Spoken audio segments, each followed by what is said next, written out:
৩০ বছর পর মঙ্গলের উপর শনির তৃতীয় দৃষ্টির প্রভাব পড়তে চলেছে ৩ রাশির উপর। আর এতে আর্থিক উন্নতির সাথে সাথে মান সম্মান বৃদ্ধি, জীবনে উন্নতি, পদোন্নতি প্রভৃতির যোগ রয়েছে।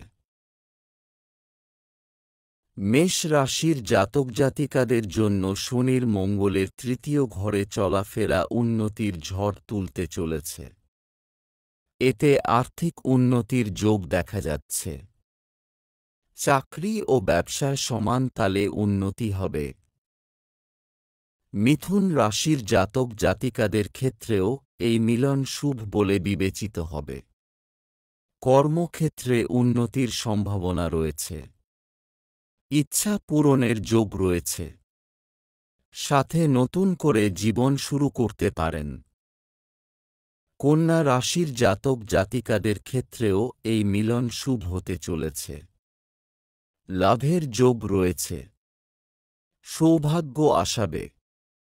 সমাজে মান সম্মান বৃদ্ধি, পদ প্রতিষ্ঠা পাওয়ার যোগ, সঞ্চয় করার যোগ আসতে পারে।